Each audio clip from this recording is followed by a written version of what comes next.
Yeah, and the way that I talk about, and this is an article, I've been writing for the Chicago Daily Law Bulletin for about 8 years. And one of the articles I wrote recently was about how to climb the mountain of success as a lawyer. And the way that I see it is you've got a business development side, that's the time that you put in, the effort you put in personally that takes away from billable hours, but it's an investment in your future, okay, and getting business. Then there's the marketing side. And that's the email, the social media, the website, the stuff that you either do or pay someone to do. And when they're done simultaneously, you meet at the peak of the mountain. And that's where a lot of the good business is. That's where someone can feel really good that they've done both sides properly. You found the Real Estate Law Podcast because real estate is more than just pretty pictures, and law goes well beyond the paperwork and courtroom arguments. If you're a real estate professional or looking to build real estate expertise, then welcome to the conversation and discover more at realestatelawpodcast.com. Hello. It's the Real Estate Law Podcast. Jason Muth here with you, and attorney, real estate broker Rory Gill from Next Home Title Town Real Estate, Urban Village Legal in Boston. Rory, we're going to learn everything that they did not teach you in law school today on this podcast with our special guest. Which is absolutely everything that you need to know about running a law practice. So I'm very excited that we get to talk about law practice management, law practice development today. And I have a lot of questions, each of which is really informed by my own mistakes in operating my own practice today. So I'm very excited to bring in on our guest. Jason, can you introduce Steve? Yes, absolutely. This is Steve Fretzin, and he's going to teach us everything they didn't teach you in law school. He is a lawyer coach. Is that right, Steve? Yeah, that is accurate. Yeah, and just we're talking right before we hit record, and I learned that you're not an attorney yourself, so you actually coach attorneys. And I want to hear more about the good and the bad of when they find out that you're not an attorney, like, what levels of respect they do or don't give you. But welcome to the podcast. Yeah, thanks. Happy to be here. And yeah, I'm really excited to talk shop and yeah, maybe we're not going to cover everything that lawyers don't learn in law school. We're going to come close. We're going to take a shot at it. All right. Well, Steve, you just ruined our title right there. I thought it was going to be everything. Oh, I'm sorry. Yeah. No, my bad. How can you coach them if you tell us everything in a 30-minute podcast? But is that a Jordan jersey behind you? So that is an autographed Jordan jersey from 1995. And my father, Larry the lawyer, and I had the opportunity to go in halvesies on it. And I said, why don't we split it? And then I'll just hold on to it. And that's how that went down. So pretty good negotiation with my lawyer father. But it's been sitting up behind me for 100 years, and I just absolutely adore it. Oh, that's great. And that was during the championship run in the 90s? It was. Yeah. So it just represents so much about winning and about, what does it take to be successful? And so I just feel like, every time I look at it, it's not about the beauty of it, the aesthetic. It's not a Picasso or something, but to me, it just represents, just how are you going to make every day work? How are you going to make every day better? Yeah. It's a good mantra. I'm sure that keeps your drum beating with the business that you're running. Tell us, how did you get into the business of coaching attorneys, Steve? So it's a little bit of a roundabout story. I'll give you the shortest version, which is I'm an old school sales guy. I started selling shoes when I was in high school, and I went to college to get a degree just so I could get a better level sales job. And I ended up moving up the food chain of sales jobs. I ended up in franchising, and I was doing really well with that and thought I knew everything. And then I met a coach who taught sales, and I thought, hey, I meet with this guy, and he comes highly recommended. And basically, he showed me that I didn't know what I was talking about, that I was successful through sheer force and effort and being aggressive and not really playing very smart. So I learned everything I could from him and just doubled my numbers, and eventually said, how do I do what you do? His name's Keith. And he says, well, you pay me a lot more money and I'll show you. And I said, okay. So I did that. And I started primarily working with entrepreneurs here in the Chicagoland area, and never really thought for a second that I would work with attorneys. My father, as I mentioned, is a retired attorney and never needed any business. He just was really smart and successful and all of that. Well, 2008 rolls around, the recession hits, and sure enough, my phone starts ringing. This client of mine has an attorney friend, and that client of mine has an attorney friend. And, hours are down and people are getting fired from their GC roles and they need to open up their own shingle and all that stuff. And within about 16 months, I went from no attorneys to basically having 80% of my clients are attorneys and law firms. And what we found was synergistic was, and what I learned from the coach and what I adapted to my own style is called sales-free selling, which means that I'm teaching people how not to sell. In fact, the class I ran this morning, guys, I've got one client who's just super aggressive, super salesy, and he just wants to sell, talk, solve. And I was like, dude, you got to stop. It's going to be about building relationships. It's going to be about asking questions. It's going to be about listening and empathy and understanding. And that's what's going to change how people feel about not only working with us, but how we drive urgency up to take action on things that need action. So I basically have adapted this entire system that works really, really well for attorneys so they don't ever have to feel salesy. And that combined with just my expertise in the industry. So back to your original question, I'm not a lawyer, but because all of my energy time is on every practice area, working with attorneys all over the country, in some cases around the world, that way I'm really a specialist versus someone who has to be an attorney in order to be thought of as successful in a space. Mm-hmm. I'll say that sometimes attorneys leading other attorneys in this space is actually the wrong idea. You end up with the blind leading the blind to some degree. And I found that with other mutual groups that I've been involved with attorneys.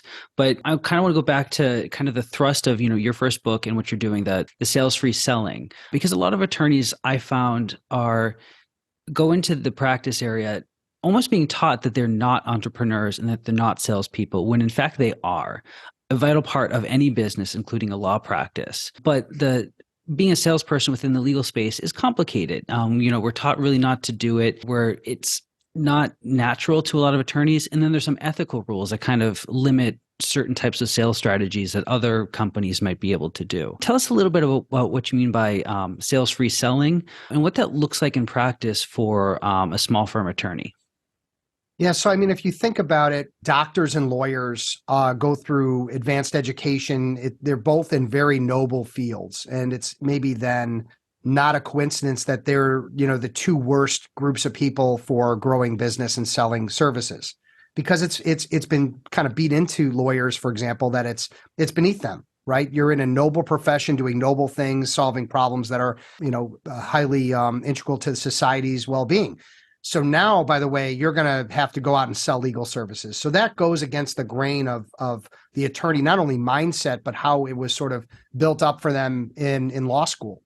Now we find out, in the last 15 years that, what matters most to a legal recruiter, what matters most to a law firm that you may want to join is what's your book of business? What clients have you developed that you're bringing along with your expertise? That's really what we want. And so to have a method or a concept or a process that has been proven successful that really aligns well with how attorneys want to feel about developing business is really at the heart of what sales-free selling is all about. So the idea that we're going to go on and you know this very well, Rory, a pitch meeting, right? We're going on a pitch meeting. Well, I'm teaching not to pitch, not to convince, not to sell, not to solve. And what ends up happening is a more fluid way of walking a buyer through a buying decision so that the buyer, the GC, the CEO, whomever it might be, says, so how do we get started? Where do we go from here? That's what you want to hear at the end of the meeting, not where you have to talk about your firm. You have to talk about yourself. You have to talk about the cases you've won and why. That may come up. There may be things that you do have to ultimately prescribe after you've properly diagnosed. But what's happening is that lawyers are going in hardcore prescribing instead of spending some time on the diagnosis, building that bedside manner, which ends up being what wins the day, at the end of it. Right there, I hear the way that we're trained as attorneys is to come into these meetings and almost treat it like a trial. We have an opening statement. Here are our exhibits and evidence. Here's our concluding statement.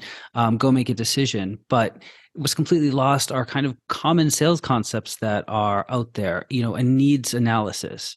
And some of that might feel icky, for lack of a better word, for attorneys. But really what that is that's engaging with the prospective clients and listening and understanding them and building the relationship. And that's kind of the key part that's missing in there. But, you said something when you were just first answering the question that caught my attention. And I kind of want to underline for people listening.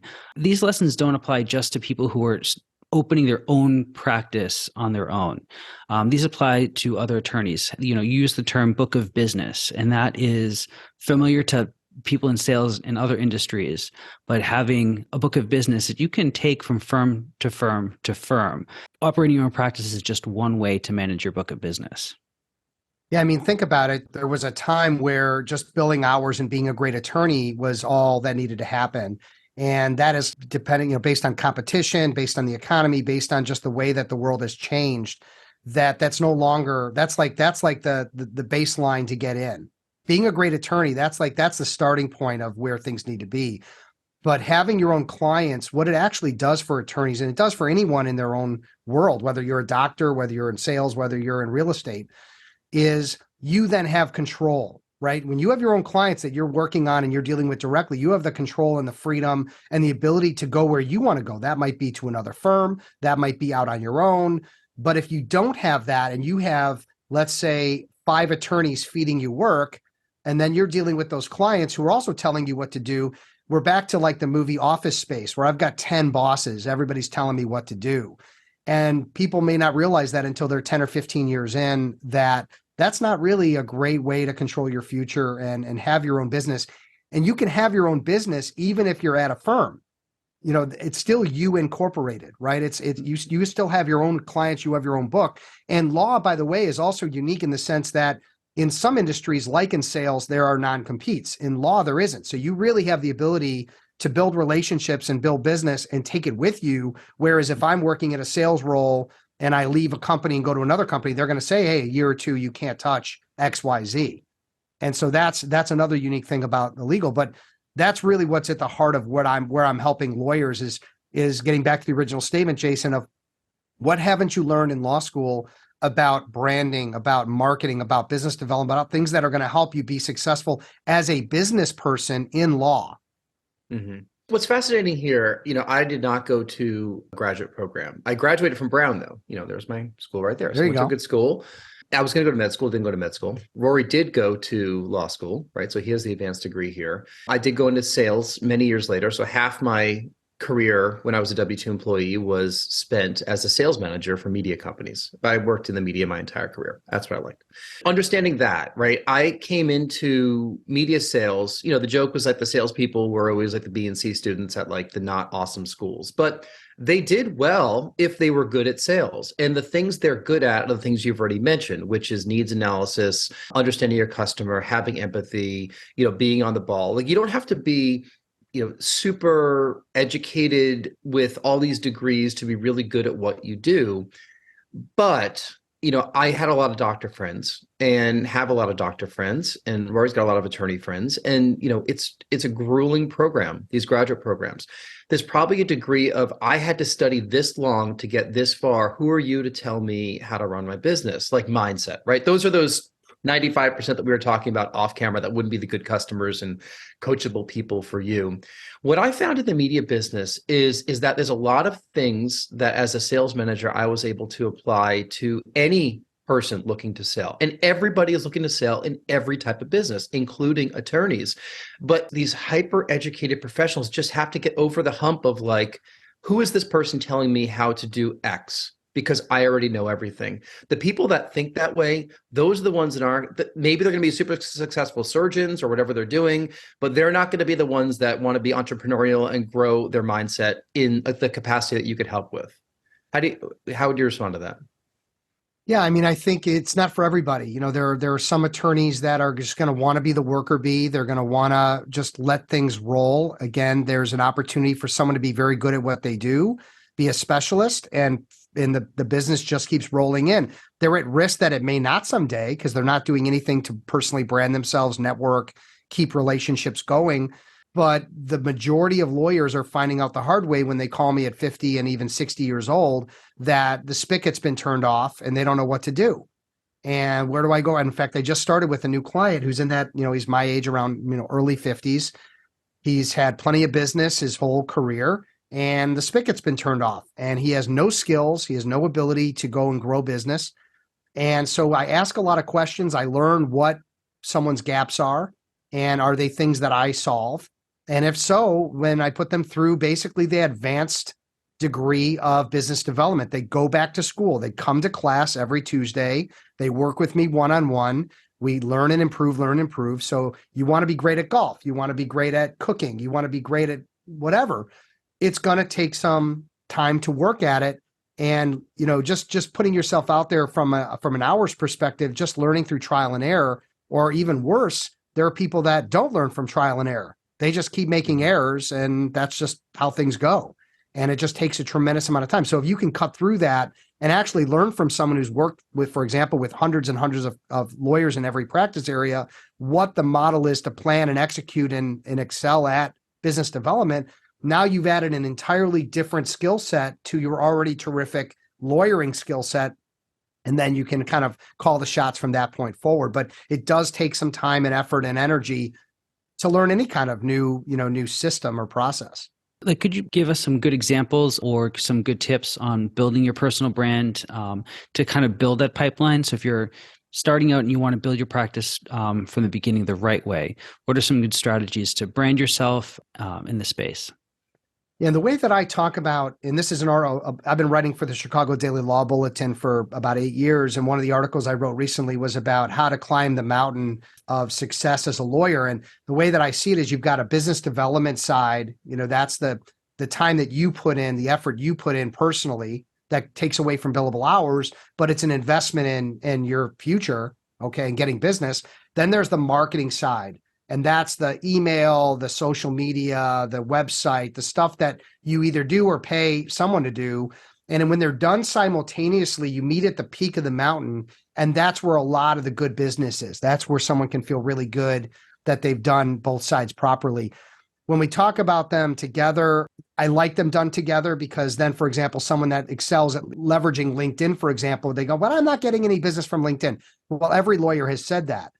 But you don't know. It's now looked at more than your website. I think 60% of people are going to look at your LinkedIn profile prior to going to your website. So you might not think that you're getting anything from it, but if you have a good profile or a bad profile, that's like me turning a resume in to get a job with you, Rory, and it's got all types of grammatical errors and lies and deceptions and things that aren't completed. You're not going to want to work with me. So we need to have some work on that side. And then the business development side, where I start with clients is like, what's the low-hanging fruit? I mean, we can go and meet strangers and we can go out and spend hours and hours networking and going to groups and events and stuff like that. But in many cases, when I talk to lawyers, I find out they've got 100, 200, 300 people, clients, friends, family, lawyers from law school, lawyers they've been on the other side of on cases, real estate folks, whatever it might be. And they're not leveraging them at all. Like they're not meeting with them. They're not talking with them. They're not networking with them. So I would always say, look, if we're looking to spend our time wisely, let's think about where the low-hanging fruit is. We're in the apple orchard plucking apples at head height, not taking 11-foot ladder, climbing up to the top, coming down, coming up, coming down.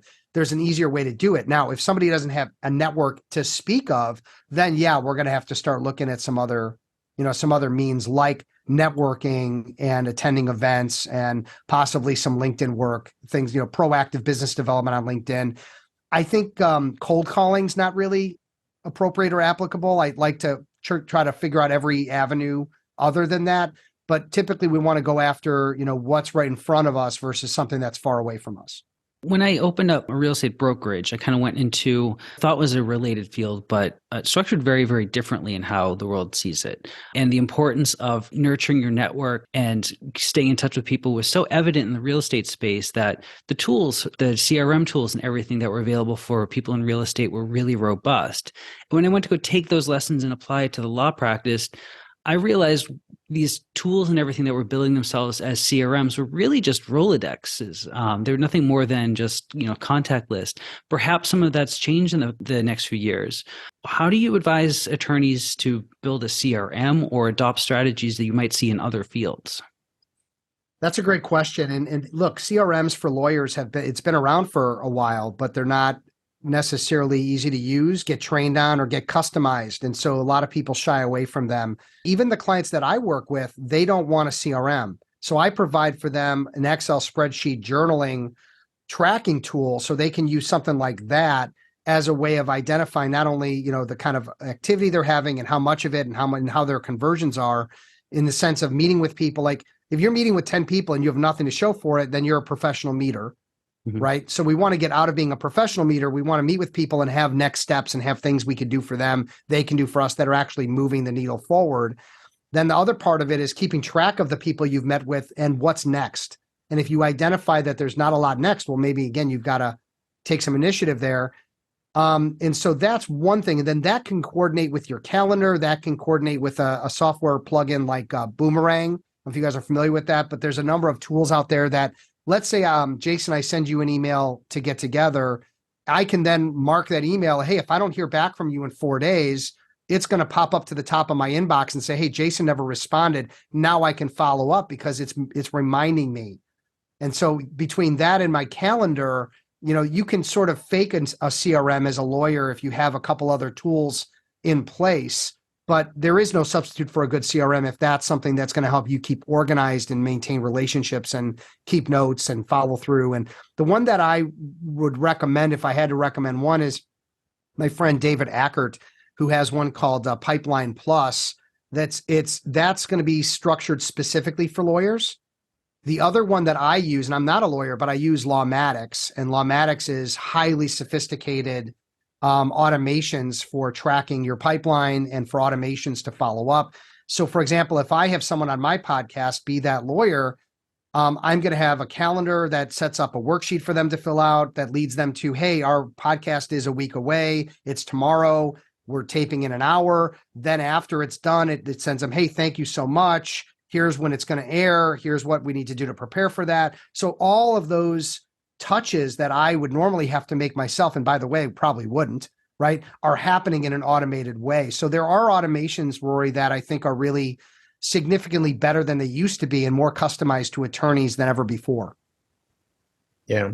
I feel like I need that for the podcast outreach and the podcast follow-up afterward, because we're doing all that manually right now, believe it or not. We're 100-something episodes in. But hey, on my roadmap this year is a full audit of this podcast, top to bottom, to figure out, how we could improve everything, not just, acquiring guests, but staying in touch with people like yourself and, new intros and follow-up afterward. Super interesting right here is that you got into this field not knowing you'd be working specifically with attorneys, although some attorneys started reaching out to you. In my travels, we would find businesses like we were looking to sell interactive marketing programs and whatnot, on my side of the building. We would find people that would work with a vertical, let's call it a roofing company or a landscape company, and they would work with a website company, lead generation company that specializes in roofing and landscape companies. And the people that did those, that ran those companies, they weren't landscapers, they weren't roofers, right? They found a niche and they were good at, serving that niche, speaking that language, but giving them something and working with them in a way that they didn't know they needed. That's almost where you are right now. I mean, like when people reach out to you, maybe they're saying, I think I need some help, but there's probably a lot of attorneys out there that don't even know what an attorney coach could do to help their business. Would you agree? Yeah. The riches are in the niches. You ever heard that? Mm-hmm. Yeah. Okay. So the idea that, there are generalists in everything, and there's a benefit to being a generalist in the kind of business that you can bring in. That used to be me, right? Before I specialized, I was working in over 50 different industries. So when you decide that there's an industry that has a need that you can sort of own and be maybe a bigger player in an industry versus a smaller player in the ether of everything, that's really what's going on. And so for lawyers, I am working with them on specializing. I am trying to isolate, where their value is and how much easier it is to brand yourself and be known for something when you can find that speciality that really, A, you enjoy, and B, you see that there's a marketplace that's open to you. And so, yes, are you going to give up other kinds of work that might come your way? Yeah, you are. It's just going to happen. But there's going to be 10 times that if you do it properly with branding and business development and marketing, that you can get a lot more business and do the stuff you enjoy and that maybe what you're really good at doing. So there's a depth, but I'm not someone that jumped in day one. I was like, hey, I just worked with a client, a lawyer, and wow, they really need my help. And I'm going to push all my chips in day one. I mean, that's not a good idea, because if I'm wrong, what have I just given up? So I actually spent a year and a half mixing it up between the other type, financial services and real estate and other stuff that I was doing, only to the point where I said, you know what, there's enough here. I've seen the evidence. I've worked with enough attorneys. This is something in Chicago, there's 60, 70,000 attorneys. I could throw a rock on LaSalle Street and hit an attorney. So it was very easy for me to make that jump based on a number of those kinds of conditions. And now with COVID, it's expanded significantly nationally, which has been wonderful too, because now it's not just about working with attorneys in all the practice areas that they're in, but also it's different working with a California attorney than a Florida attorney than a Boston attorney, because they've got different environments and different situations going on in their community. And so now it's kind of, that makes it more interesting and exciting for me too. But you're coaching people across the country, right? Yeah. Yeah. Boy, 60,000 attorneys in Chicago alone. My God. There must be like 1 million attorneys in the country. There's a What are they, couple freaking- million. There's a couple Couple million. million? Yeah, there is. And keep in mind that many of them are in-house positions. You know, they're working for State Farm Insurance. They're working for, you know, Google in-house. And those attorneys still need to learn networking and still need to learn some basic BD skills, business development skills. But it's the private practice attorneys, the solos, the small firm, and even the big firm attorneys that need to really understand the future of law is in growing business. And I'll tell you how bad. I did a LinkedIn poll about what are the biggest concerns for attorneys in the future of law, and that includes AI, non-lawyer owned law firms. You guys know about that? So in certain states, right, lawyers can partner, or you know, people that are non-lawyers can start firms. Well, what happens if Deloitte, and they've already got a massive, you know, legal section, but what happens if Deloitte, Google, Amazon, me, right, and we all start competing against lawyers that don't know anything about growing business? That should be a concern. I mean, that should be a concern for the future. It should be a big concern for them because you'll do it better. Well, right. I mean, I may not be a better lawyer, right? Because I'm not one, but I'm going to bring in the business and then deal with the legal side on the back end. You know, I'm not going to partner with anyone but a great lawyer. But the idea that, you know, you're going to be in competition with people that actually know how to market and sell. And and so in that poll I did, about 53% of the respondents said that was their biggest concern. So it's coming. It's just a matter of how lawyers best prepare for it. And, you know, I just see our state bar associations just keep fighting these out-of-state lawyer-owned enterprises, but that can't alone be the solution to hold off the innovation or just the changes that could happen in the field. I talked a little bit earlier about, you know, finding the right clients, particularly in your business, so finding the right lawyers for your coaching business. But do you have anything to say to any lawyers that are listening about them choosing the right clients, qualifying the leads that come into their firm? Well, one of the benefits of being a good business developer is that you have a pipeline of quality. You've got 5 or 10 or 20, whatever the number is, of prospective clients that could work with you.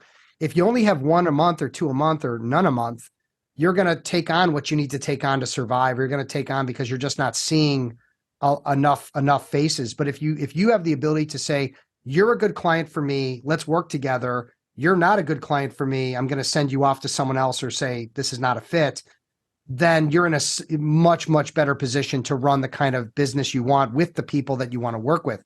One of the problems lawyers have is they have to work with difficult clients. That's part of the nature of being a lawyer. Not every client's going to be easy for doctors, lawyers, anybody, real estate, right? However, if you have the ability to select the clients that you feel are the best fit, then you're going to be a happier person just flat out.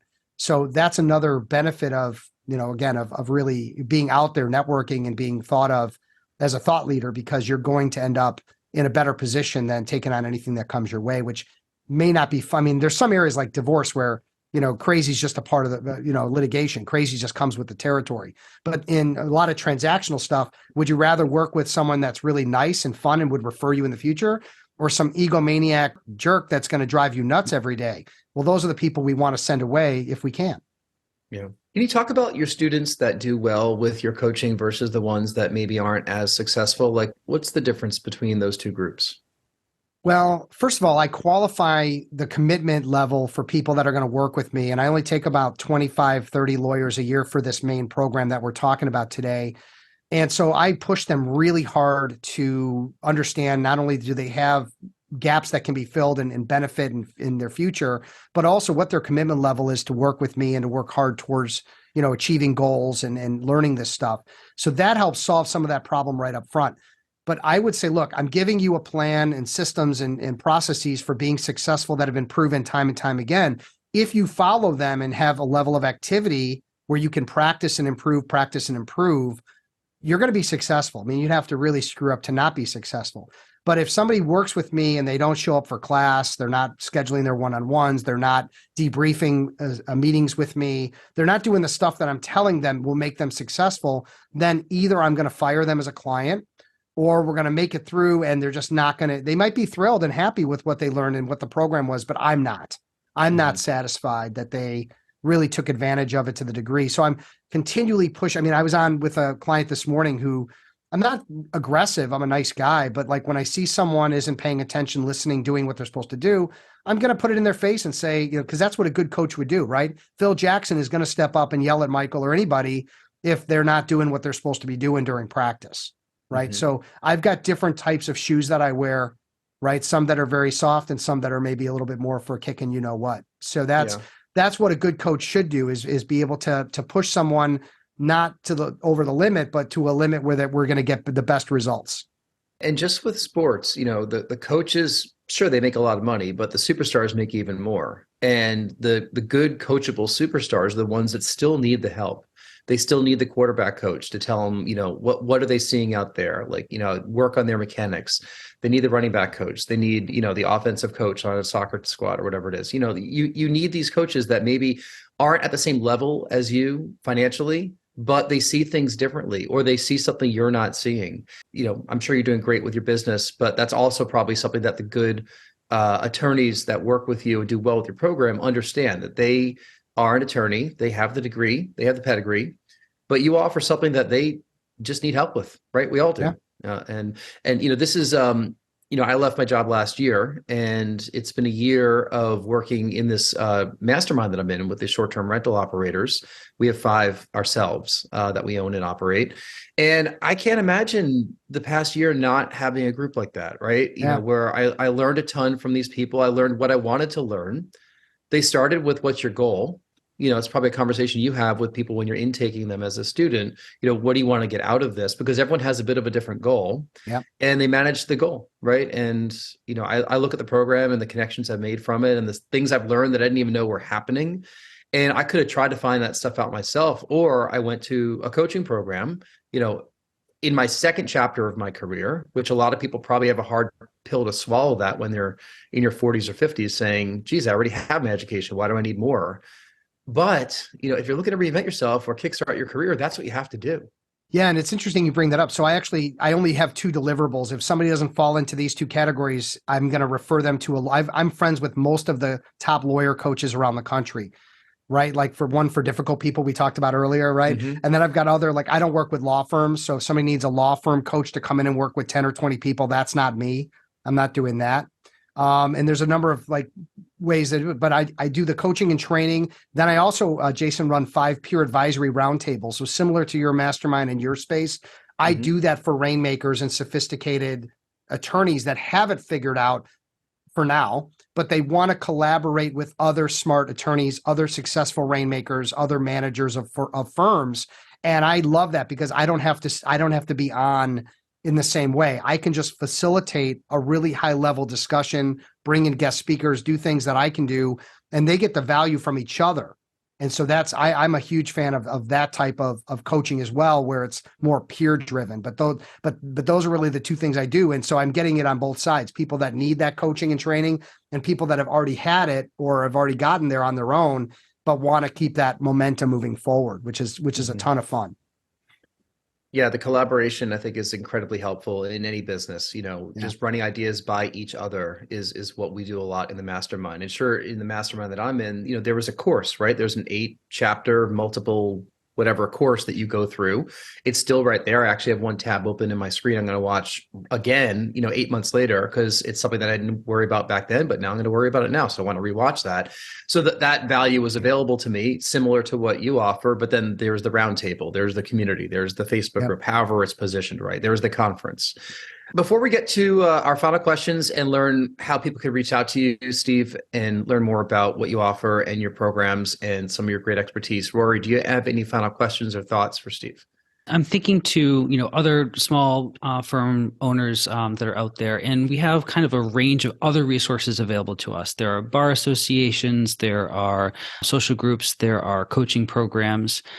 How can people in the position kind of navigate these resources the right way? Because I've also found that not everything that the Bar Association offers is actually constructive or helpful. Some things are great. They're wonderful in like the substantive areas of the law, but sometimes their business development things are not the greatest. How can somebody navigate all the resources that are available to them? Yeah, I mean, the 2 thoughts I have, number one is speak to your lawyer friends who are successful in an area that you want to be successful in. If somebody's built out a 20-person firm and you're sitting at 5, maybe talk to, how did you get to 20? What did you do? What do your operations look like? See if they'll spend an hour with you to kind of coach you up on the things that maybe you're not privy to. The other thing is, there's so many resources, podcasts that are specific to leadership, podcasts that are specific to sales and marketing like mine, Be That Lawyer, ones that are more specific to solos, right? So what are you looking to learn? What are the resources that exist on YouTube, on podcasts, on... The other thing is, if you know someone like myself that's a legal expert in one area, guess what? I also happen to know all the best players in the other areas. So if you need legal marketing, SEO, pay-per-click, right, you need paid ads, like I've got the top 5 guys. If you need somebody to help you on operations, call me up because I've got the top 5 operations legal experts that can help you, figure out your numbers and how much you're paying your people. It's too much, it's too little. Why are they leaving? How do you build your culture? So all the other stuff, like that's why, sometimes people that are in one area of focus, but have, extensive networks of other people in the same or similar area might be helpful. Yeah. It's so much stuff to think about that people that are probably stuck don't even realize they need help with. And, you're offering lots of great resources and lots of things that I'm sure if you're listening to this podcast saying, my God, that's me. Like I could use a coach, like go call Steve. Like he knows a lot of people and he'll probably help you out and see if it's a right match. Let's ask these final 3 questions that we ask of all of our guests just to get to know you a little bit better and wrap things up. And then we'll find out how we could reach out to you. The first question, if you can get on stage for half an hour and talk about any subject in the world with no preparation, what would that be? So I have everything internalized at a level where I could get up in front of 10 people or 10,000. It wouldn't matter. I know my subject matter in and out. And I think what I would do is get in front of a group of attorneys and really talk about the importance of having a plan and executing on that plan and making business development a part of your day, a part of your week, a part of your month, so that you don't ever feel like that you can't make it or make as much money and have the kind of balance in life that you want. So I would really want to talk about how to make business development a part of your life so that you can generate business and grow and then have the ability to make those decisions. Do I stay? Do I leave? Do I go here or there? And have that control, which is really missing with a large population of the legal community.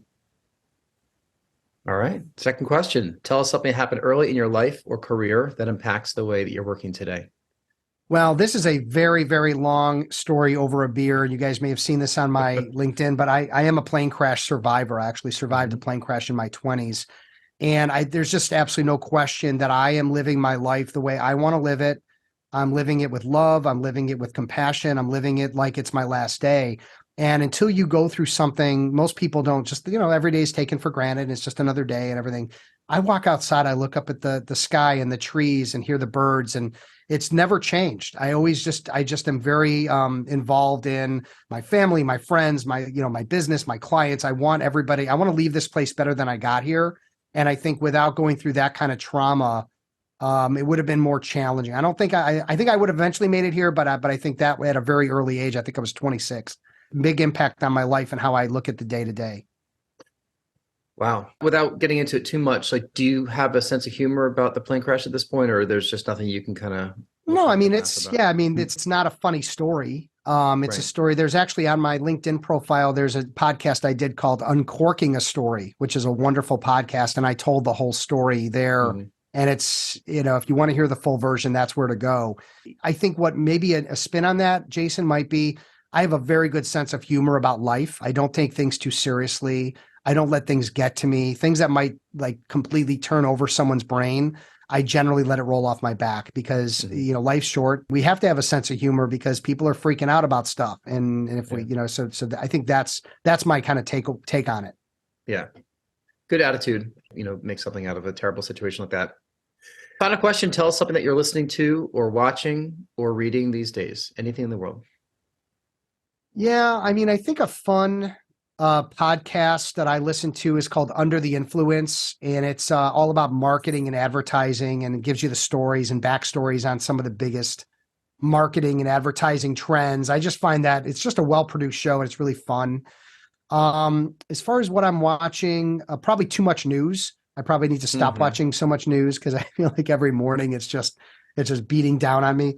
I played golf with a guy last week. He's like, I never watched the news because he didn't even know what Ron DeSantis sounded like. I was like, wow, he sounds like the lawyer, or the rabbi from Seinfeld, by the way, if anyone wants to check that out. It's pretty funny. But I was like almost envious of him that he doesn't, listen or read the news or whatever. And, but I would say, I'm trying to do less of that and more sports and time with my teenager, fishing and golf and things that I can engage myself in life versus, just sitting and watching things. But, I do enjoy listening to podcasts. I think that there's a lot to learn, listening to podcasts. So I would recommend that. And some of the legal podcasts I kind of check out, and a little bit I'm scouting for guests. And on the other side of it, I'm looking to hear what other people are saying that I can learn so that I can be a better coach to my clients. And we should say your podcast is Be That Lawyer with Fretzin, right? Yeah, Be That Lawyer, and it's on all the major platforms. If you want to check out my website, it's fretzin.com. The podcast and my blog are both there if you're interested in reading articles. And I've also written 4 books, guys. So Amazon's loaded with books on legal business development, legal marketing, networking, to not make the same mistakes I made or to not make the same mistakes over and over. Those books can be very helpful. Yeah. Your website's great. It's got everything you need in here. It's got good information, the podcast, resources, everything. Reach out to you. So fretzin.com, we'll put that in the show notes so everyone could just click over there and reach out to you. Rory, where can people reach out to you if they want to learn more about you? You can find me through my law practice. That's Urban Village Legal, urbanvillagelegal.com, or through my real estate brokerage. That's Next Home Titletown, nexthometitletown.com. All right. And if you want to reach out to me, if you want to be a guest on the podcast, you can email me, jason@nexthometitletown.com, or drop a comment on this video, or I don't know, just give us a rating also. We like that too. We love ratings, right? 5-star ratings, Steve? Yes, 5-star ratings are phenomenal.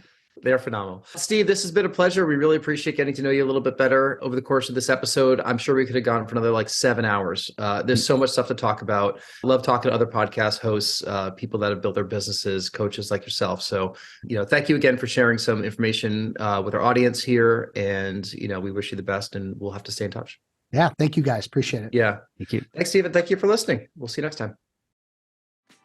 This has been the Real Estate Law Podcast. Because real estate is more than just pretty pictures, and law goes well beyond the paperwork and courtroom arguments. We're powered by Next Home Titletown, Greater Boston's progressive real estate brokerage. More at nexthometitletown.com. And Urban Village Legal, Massachusetts Real Estate Council, serving savvy property owners, lenders, and investors. More at urbanvillagelegal.com. Today's conversation was not legal advice, but we hope you found it entertaining and informative. Discover more at realestatelawpodcast.com. Thank you for listening.